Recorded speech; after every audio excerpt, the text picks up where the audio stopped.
Hello, everyone, and thank you for joining our webinar today, where we are doing a fireside chat with Kai Bogdanovich on how your operations team can utilize workflows to improve productivity and team collaboration. So we have some Hubly users joining us today. For those of you who are not yet Hubly users and are wondering what the heck it is, Hubly is a workflow technology tool that is purpose-built for financial advisors and their teams to prevent important client tasks and countless other to-dos from falling through the cracks. We do integrate with leading CRMs such as Wealthbox and Redtail. On our agenda today, we will begin with speaker introductions, and then we will jump into our fireside chat with Kai from Financial Connections to see why they decided to use Hubly workflows and the impact it has had on their team's workday. Then Kai will share a live demo of her two favorite workflows, and we'll wrap things up with a Q&A with the audience. So joining us today is Kai Bogdanovich, Operations Lead at Financial Connections. Kai used to actually work on the financial planning side, but saw the impact that operation has on a firm's success and fell in love with that part of the business. Kai has an outstanding ability of how operations can effectively support the financial planning and investment processes. And we'll give you a glimpse into this during today's discussion. Louis Retief is the CEO, and co-founder of Hubly. Louis will be engaging with Kai during this fireside chat. So Louis has been involved in fintech for 5 years now, and he has worked with 2 startups in that time. He co-founded Hubly after working in the robo-advisory space, where he grew a passion for helping advisors improve the delivery of wealth management services. Ron Gorodetsky is the COO and co-founder of Hubly, and Ron has worked with hundreds of financial advisory firms, such as Financial Connections, and him and his support team have helped optimize these financial advisory firms' service operations. So to date, Ron and his team have helped advisors create thousands of workflows to manage over 140,000 client relationships. So thank you so much, Kai, for joining us today. I'm now going to pass it over to you, Louis, to start off the fireside chat. Awesome. Thank you, Tessa. Kai, thank you for joining us. And Ron, thank you for being here today as well. Thank you, everyone, for also joining. For those who don't know, we're calling in from New York today, which is super exciting, in a recording studio here. So shout out to everyone wherever you are in North America. Kai, to kick us off here, I just want the audience to get to know you a little bit, some of the amazing work you've actually done with workflows at your firm. And then we're actually going to get into the meat and potatoes and do some live demonstrations of the actual workflows that you and your team use on a day-to-day. But to kick us off, can you tell us a little bit about Financial Connections? Just give the audience an overview of the firm, how big your team is, so everyone has an idea of the type of advisory business that you work in. Sure. So Financial Connections, we offer financial planning and investment management as 2 separate services. We're strong believers that you don't need to have a lot of assets to get a financial plan. We're located in the Bay Area, where we have 3 offices. Our main office is in Corte Madera, that's in the North Bay. We also have offices in the East Bay at Berkeley and San Francisco. So we've meet clients anywhere in those offices or virtually. I know everybody's switched to that in the last year. We have been doing virtual meetings for clients not in the area way before the pandemic. So I joined back in 2014. We now have a staff size of 8. 4 people are certified financial planners, 2 are in the process of getting their CFPs, and we have 2 paraplanners. Amazing. And I know your team's located in multiple offices. How was the transition to remote for you guys through COVID? Was that already something you were doing beforehand, or was that accelerated because of the transition to remote work? We have been doing remote work off and on. Everybody's in Corte Madera, but we will sometimes move to the other offices if we have client meetings there. But it wasn't a hard transition at all. We already had technology in place, so that was pretty easy. A lot of it was really having everybody adjust to a workflow that's better for home. Awesome. That makes a lot of sense. And so I know Tessa mentioned at the start here that you started working out in the financial planning side of the business and working with clients. What led you to actually getting more involved with the operations side of operating an advisory business? And what sort of passion did you have for that? So before I joined Financial Connections, I worked for one of the three large banks. I did center operations, risk and compliance. When I joined, I started off as a junior planner, as a paraplanner, helping create plans, presenting plans to clients. But the other half of my job was to do operations for the investment management side. In that process, I found that I really like finding solutions to make us more efficient. I love technology. I'm the most tech-savvy person here. So I kept looking for technology and how we can use that to leverage efficiencies and make our business better. Awesome. And I don't want to understate how tech savvy you are. I remember one of our earliest conversations we had, I was absolutely blown away by your knowledge of workflows, automations in a firm, and just how to actually structure the delivery of financial planning services. I know you probably more than anyone know how complex it is to actually provide a scalable financial planning process to your clients and making sure your team is actually doing everything it needs to do. What were some of the major challenges that your team was facing before getting Hubly in place with getting new financial plans out the door for your clients? So there were quite a few challenges, but the big ones was finding and eliminating bottlenecks in our current procedures and workflows. We have been around for a while, so we already have them set, but it was still very difficult to find where those issues lie.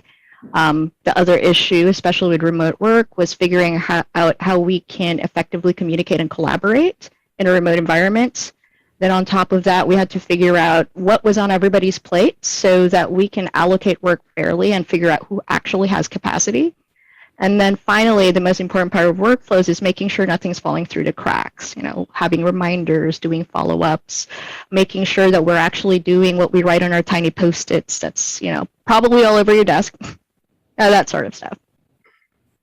Yeah, we see more Post-it notes used in the advisory space than anywhere else, and people really rely on those to structure a highly complex service. And so I think you broke it down into really four important points that I just want to recap is that finding and eliminating bottlenecks in the process. 2 is team collaboration and communication. And then 3 is really ensuring that nothing falls through the cracks.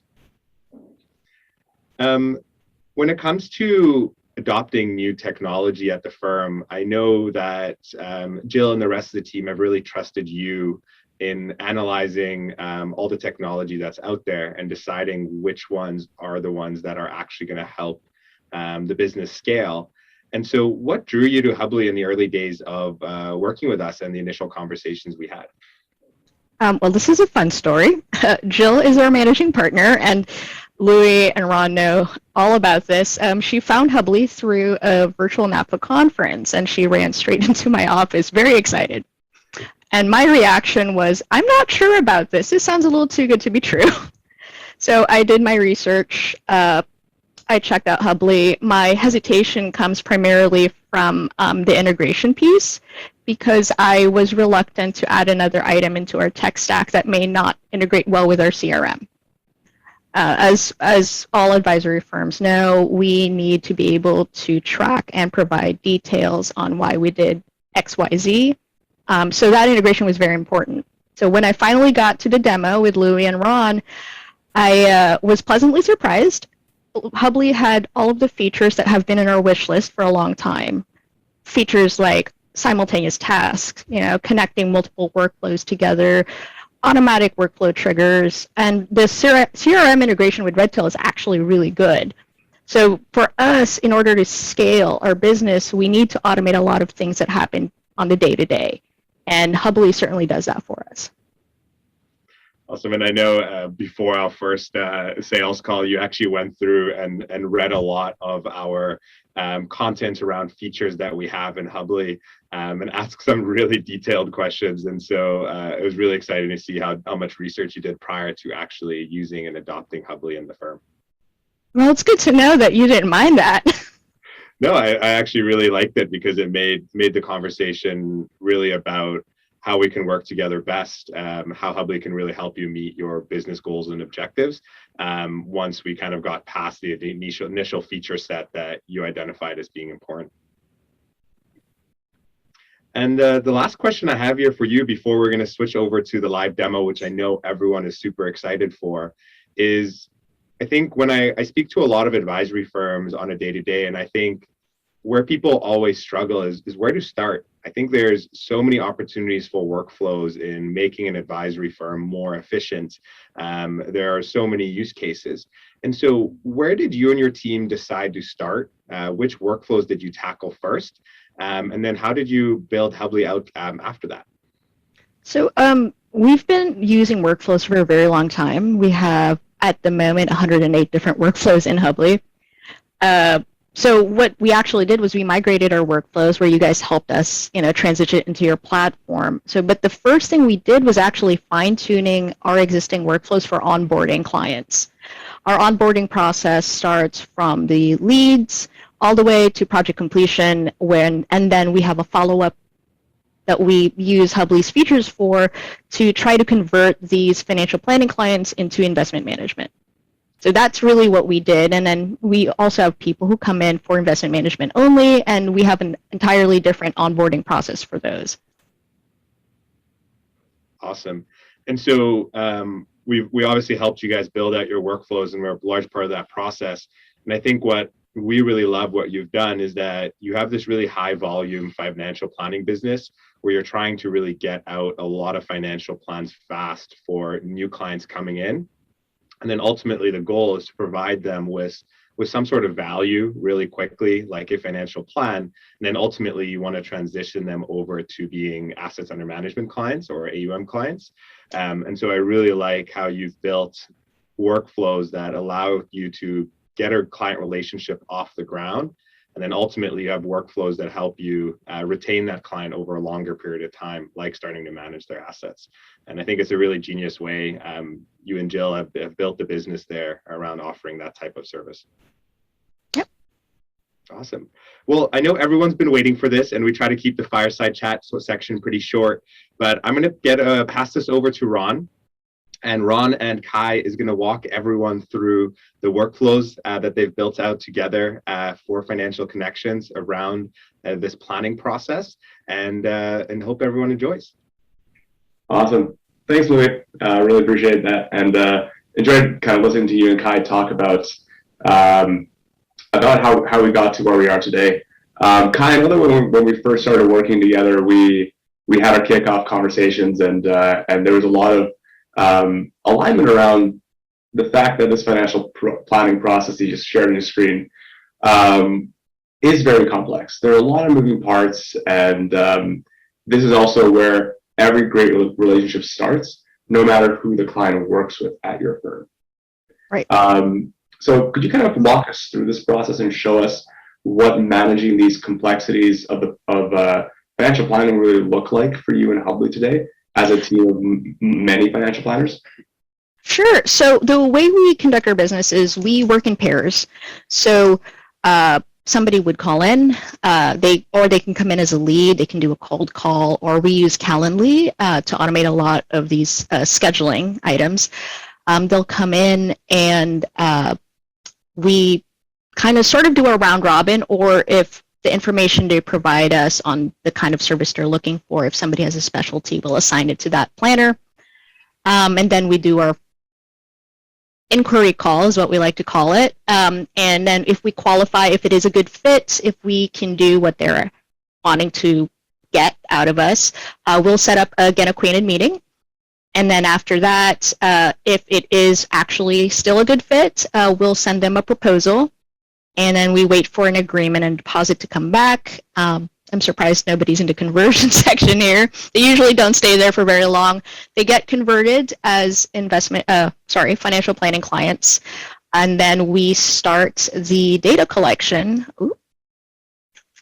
Let me move this back. And then we usually go through the data collection and creating our scenarios, our review process, our write-up, and then eventually our presentation.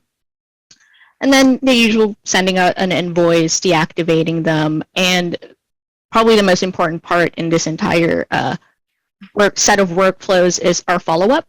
We like to follow up with our financial planning projects that have been completed, see if they have any questions. It's also a good opportunity for us to touch on whether or not they want to also come to us for management. We often find that sometimes people think that they can do the investment piece and turns out they can't, or they decide this is actually a lot, I'd like more help. It's also a great opportunity for us to reach out to see if they have additional questions. Sometimes life changes a lot more quickly than they anticipate, and they forget that they can call on us. So we'll just reach out, short touch point, and then see what happens there. And then we have another follow-up, which is about 2 years after the plan is created. We think that people have big life changes usually in the 2-year mark, see if they need any additional help, like maybe they just need a scenario update. So we'd like to reach out and kind of keep nurturing those relationships. No, that's really cool. And I think when you look at this dashboard right from the beginning, there's these two main big waves of clients that really stand out to me when I look at your hub, because you have these this first wave, and they're still prospects. I shouldn't call them clients yet, and they're really moving from that inquiry call through the get acquainted meeting and into that proposal stage. That's really kind of this one view where you can really visually see exactly, and everyone on the call can really see exactly where every one of these prospects is at, how far along they are in that specific workflow, which makes it a lot more visual. Did you find that this makes it easier for your team to stay on the same page? How did you really kind of manage that before? It actually makes it really easy to see our volume. So one of the things that we used to do is have weekly meetings on what's on everybody's plate. This makes it very easy. Hubly allows us to filter for different users. I guess I'll just show that. We can filter for different users, and then it allows us to see what that person has on their plate. But this particular view allows us to see everything going on. When we often do financial plans, people like to ask what the turnaround time is. Mm-hmm. And some people are in tune about it because most of the plans they're working on, other people not so sure. So it gives us an idea of what to actually tell people, and it's a little bit more accurate. No, I can imagine that, and that's really what stood out to me next, is that when you scrolled right, it kind of looked like the second wave, and the second wave is obviously a lot more complex. You have all of the different components of going from the data collection through the reviews, through the actual write-ups, the presentations, and the creation of that final plan. And it's pretty incredible actually thinking back from where we were before, that now everything is truly in one place, because every single one of these things, I remember you mentioned, there were so many different moving parts and so many people responsible for working together to make it happen. Yeah, it's actually great for us because workflows that were in CRMs like Redtail or Juncture Cloud, these different cards were all part of one giant workflow. This allows us to actually see exactly who's on what step. So we know that, okay, we have a lot of things coming up the pipe, or we have a lot of presentations that are finishing up. We can say that maybe it takes 2 to 3 weeks to turn around a financial plan versus maybe 3 to 4 weeks. Yeah, it's funny you actually mentioned that one giant workflow. I think it's that one commonality that pretty much everybody on this call can probably relate with, because no matter who I work with, no matter if the firm is a solo advisor or a firm like your own, almost everybody had boiled down this entire process from that first touch point with a lead all the way through kind of the finish line into this one massive workflow where they can just see 110 steps and see the progress of every client without really getting too much clarity over where they are in that process truly. And I remember when we first worked together, that was the first kind of challenge that we overcame.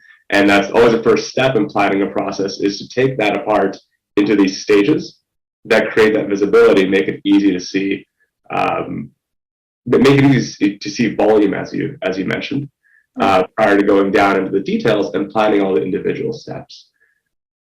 And then I see you also layered on automations, which is always our third and last step. And one of the coolest ones that I have to really point out are the last two there, the financial planning 4-month contact and 21-month contact. It's something that we do as well. It's really easy to do in Humbly because you can always have that last touch point, whatever that was with the client. And then you can have automatic, basically, steps that pull in the clients for you on specific predetermined dates, which is always super helpful because then you don't have to worry about it yourself. Right. So one of our biggest challenges was the follow-up piece for completed plans, and Humbly allows us to automate that because you are able to do so using important dates. So these are based off the date we last sent a financial planning report. So it'll apply to anybody with an update or like a full-on new project. And 4 months after that, we'll have them added to this workflow, and then the planner can send them a follow-up. And we're not forgetting those people. So that's actually awesome. We got a question in the chat here about how do you actually set those automatic follow-ups. So if you want to just double click on that workflow again, to answer that question, it's using automation rules. So first you plan that stage. So that's the stage being the financial plan after report follow-up 4 months. Then you plan the steps. So you can see that Kai already has a task in there. And lastly, you plan the automation, which is what you layer on to pull the clients in. And so I can see that here you use a category of clients, so your financial planning clients. Obviously, we're in that process. Mm-hmm. And then you use the custom date that you've created called financial plan report last sent. Now, where is that date stored? That's going to be on the client card for any client that goes through this process, right? Correct. Could you open up one of the client cards? Is that possible? Sure. Let me see. Does this happen? So you can't see much PII here because it's all been blurred out. But there's that date. It's just second from the top, right under the birthday. Yeah, it looks like they haven't actually put this on, which is not unusual because we usually do this after we give it a few weeks to give them clients an opportunity to come back to us and say, I actually have a question, and sometimes you have to modify them, but they would be set right here. Awesome. And I know something else that you can do is you can always monitor for the last meeting date because you already have that last meeting date set there as of October 14th for the financial plan presentation. So for those listening on the call, there's really two ways to do it. You can monitor either meeting dates in the client card or individual custom dates, which are just below that birthday, down below. And then either one of those can be that trigger that actually pulls the client back in to a workflow or starts a process down the line, whether it be 4 months or 22 months later. Awesome. I know the other part that I wanted to ask you about is one of my last questions here. In that financial planning process, that's usually pretty complicated, all the way from the collection of data through the assembly and then the presentation. There are a lot of moving parts between different members of the team. So what does that kind of look like for a client that's in this workflow right now? If you can show us one of these clients who's kind of in progress. Sure. I just want to see what operation looks like in Humbly for you. Yeah. So for financial planning, there's we've broken it down to 4 major steps. The way we do our plans is 2 people work on it. One person does the inputs, the other does the review, and then you write the report, do the presentation together. What we do is the first step of the workflow is primarily assigned to what we call Planner 2. So they're the ones who are in charge of input. So this can be the paraplanners or the secondary financial planner. A lot of this is collecting information, requesting additional information, assigning, what components of the financial plan we actually need to do based on our proposal, and then inputting data to our various applications here. And then we do have certain tasks that such as a social security analysis that's always assigned to one person, and Hubly lets us do that.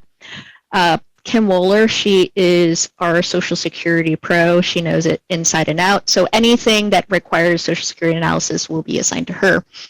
And then these are actually all unassigned when they are first added to the workflows, and we are just able to assign a specific team member to all of those unassigned tasks.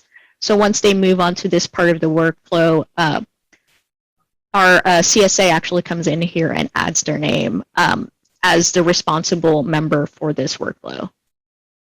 Perfect. So basically, you've planned out the tasks that don't move, that stay with Kim, and then when that new client comes into that workflow, if it's John Paul's client, then John Paul would assign that client to themselves, or you would assign the client to John Paul preemptively if you know that that's the case. Got it. And we will be making that easier. It's actually part of a big product relaunch that we're doing in the next month here to make that routing smarter, so you don't have to do it yourself. And on your screen here, just the last note is that you can actually see the initials for everybody who's picked up each of the workflows. So you can see JP's and a couple of them, and then you see a couple of others who picked up Lauren and Mary and other clients in this process. So it makes it easy to see who's working on what. Awesome, Kai. Well, that was awesome. Thank you so much for showing us around your financial planning workflows. I know that you mentioned that one of the next workflows that you built out at Hubly was really to manage that transition from new client or financial planning client to those clients that wanted to stay on for investment management, whether they do it right away or whether they come back because they realize it's a little bit trickier or too tricky to handle themselves. Could you show us kind of what that looks like and what managing the complexities of that looks like in Hubly? Sure. Believe it or not, it's like 4 different workflows. It's a lot shorter because it is a lot more straightforward. So what I liked about Hubly is we can segment these into stages because, for example, if they're a returning client that wants to be investment management, we don't need to have that prospective client meeting right here. So we can just jump straight into the paperwork. And a lot of that is for us gathering information, just the little tasks that we have to do along with the review. We also have little automation set in place to make it easier for our operations staff. Nothing's going to get missed. We add our tags that syncs right back to our CRM, remove tags that may be in there that shouldn't be there, and then sending those documents to the new client. Once that's done, we just have our conversion, which is quite a long list, but it's basically just housekeeping items, adding them to our marketing lists, making sure their accounts are set up, billing is set up correctly. That's very important. Setting up models for iRebal, checking to make sure taxable accounts cost basis do carry over. So a lot of little housekeeping items, but we've found that by doing it this way, nothing is actually getting missed. A lot of these, again, used to be Post-its, and especially having to remember, are there taxable accounts that come in? Yeah, they should come in 2 weeks. This way I didn't have to put those reminders in my calendar. They're just already in Hubly, and if they're applicable, I just complete them and I make sure they're done. No, I love that, and I know that when we helped you get started, and now like when we go on to help others get started as well, we always come back to getting a level of detail right for the tasks in a workflow.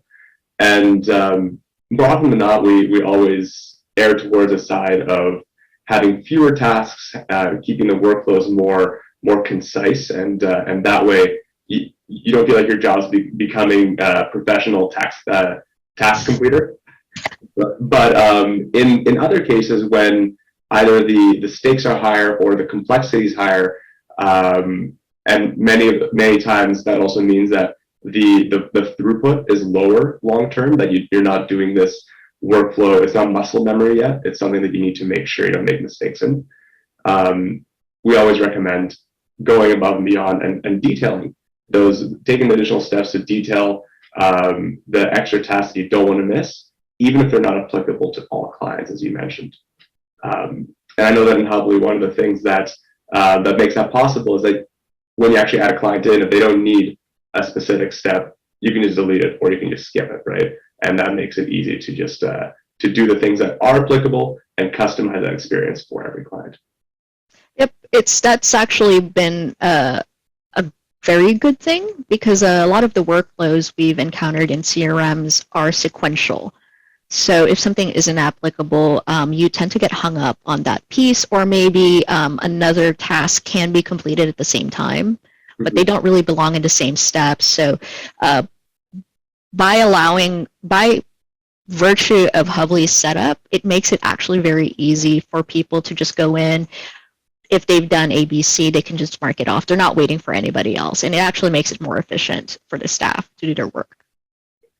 No, totally, and we are slowly layering on some sequential operations, such as if two steps really do need to be done in order, you can set a reminder on the next step to pass that work along. But a lot of things can get done in parallel, as you mentioned, and those things that cannot, a lot of the times they just might be a part of a different workflow or a different stage in its entirety in that process. Which this is a much shorter process, and you're right that we usually see these kind of steps being 3 or 4 simple workflows like these, because they're not nearly as complex as going through somebody from a prospect all the way through delivery of a financial plan.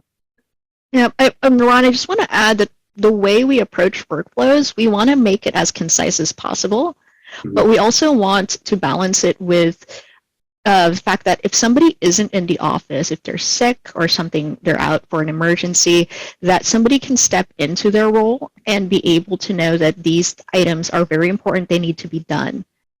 And for workflows, it might seem like some of the steps for somebody in my role would be, it's redundant, I know that I need to do that, but in the event that I'm away, I'm on vacation, somebody else can step in and go, okay, well, Kai does these things, I need to make sure these things are done. I love that. I love that because it also puts you in a position to grow. Yes. So as your team changes, obviously your team is awesome, but people probably don't want to stay in that same role for their entire lives. So as they move up and or move over, others can step in, and they can step into other roles and see exactly how things are done. So I could imagine that's going to make training and onboarding and just getting somebody productive a lot faster. Yep. Cool. And I really love all those rules. If you want to just double click on that one again, the second workflow here. One of the biggest things that I was looking back at our notes, you guys did a really great job before Hubly even just categorizing clients and keeping tabs on who needs what. But that was a highly manual process. And I remember I promised you that we could make it easier. And now you basically made this programmatic gate in investment management onboarding too, that when a client's profile flows through it, Hubly is instead the one that automatically removes categories or adds categories for you, so that you don't have to actually make that somebody's job to click buttons for no other reason than it has to happen. Yep. So love that, and just wanted to point it out that all those colorful boxes that say prospects and inquiry, those are basically categories in Hubly. We have 2 ways to categorize. That's either by stream, which is kind of high level, and you can see the streams here are prospects, lost prospects, investment management, and active clients. And then the tags are more like subcategories or other attributes. And as Kai mentioned, they do sync back and forth with the CRM, so they flow both ways. Awesome.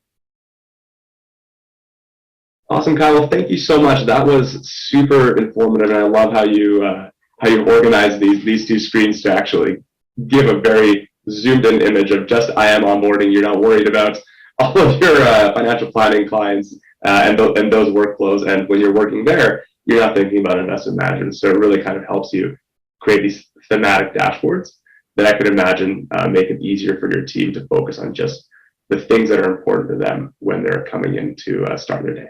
Thanks so much, Kai, for showing us how well organized and thought out your workflows are. We do have a couple questions specifically for you at this time. So Kai, you clearly seem very tech savvy. So how tech savvy do you need to be to use Hubly, and have your other team members found it easy to use?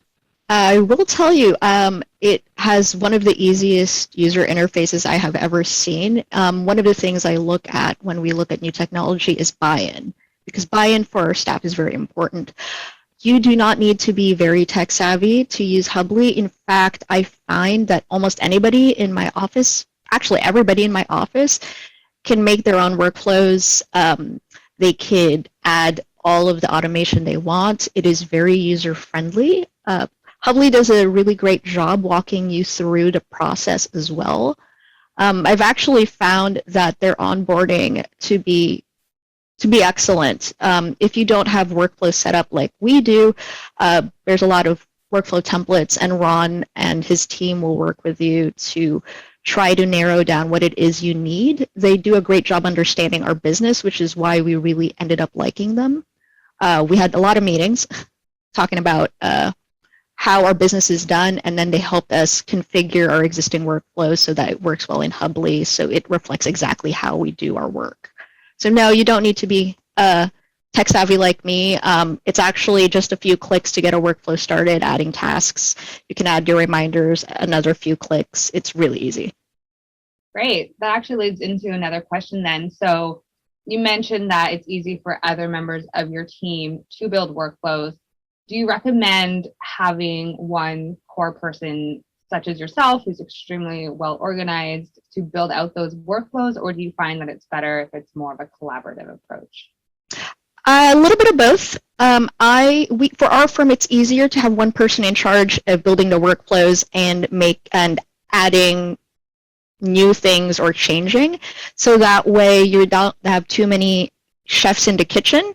But we also like to work with people in our staff that those workflows are for, because ultimately they're the ones who will be using it. And again, buy-in is important. You want them to use these workflows, so you want to make sure that the workflows do reflect how the process for their job works.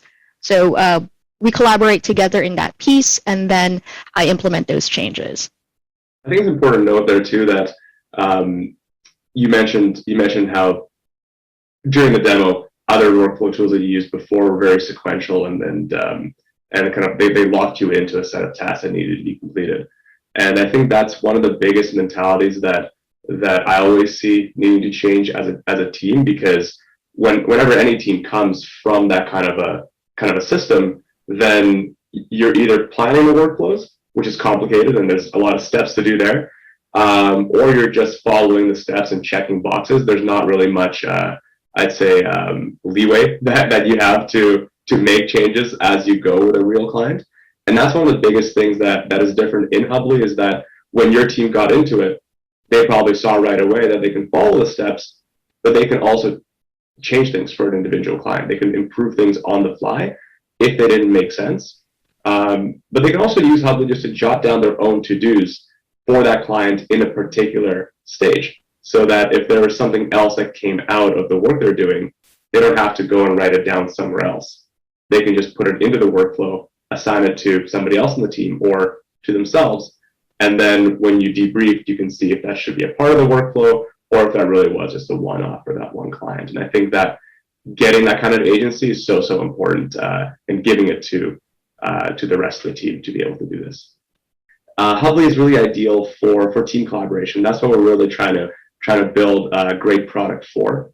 We want to make it easy for teams to do three things: seamlessly assign tasks to your colleagues. So as you saw, whether you're pre-planning what goes to which team members ahead of time, or there's team members picking things up as the work gets started for a client, we want to make sure that's seamless and that's visible so everybody can see what people are working on, which is the second item: the ability to be able to see the entire team's priority of the plans. We think it's really important, and it doesn't. We want to help teams move away from having to have long weekly meetings just to assemble a list of everything that's being worked on right now. Instead, we want those meetings to be repurposed so that you can start from seeing what's being worked on and then planning what should be prioritized and what's blocking work from being moved forward. And that's really the last thing there, is being able to plan these repeatable steps and processes for the most common client workflows that your team interacts with. Obviously, we can't make a workflow for everything ahead of time, but we can plan some of the key processes that your team is rubbing up against today. Whether that be that new client financial planning process, which we started with Financial Connections and led right through into that investment management. And they have many more workflows today, by the way. Those are just the two that we really wanted to highlight today. Or if your primary challenge area is managing ongoing clients, review meetings and preparation steps and follow-ups, it's really important to stop and think and put together those repeatable steps and stages so that the team can actually have a point to work from and then iterate off of as things change into the future. Thank you, Rod, for that quick recap there. I'll close things off here. Really excited to see what Kai and the team have done with workflows. And I think my word of advice would be that everyone can get workflows in place for your firm, and starting with as little workflows as possible and then building your way up to something really comprehensive like Kai and her team have done is what we see work best. But just wanted to say thank you to Ron and Kai for the amazing demo today. I personally learned a lot from the workflows both of you were demoing today and saw some features that I haven't even seen used before. So that was really exciting. Oh, thanks for having me.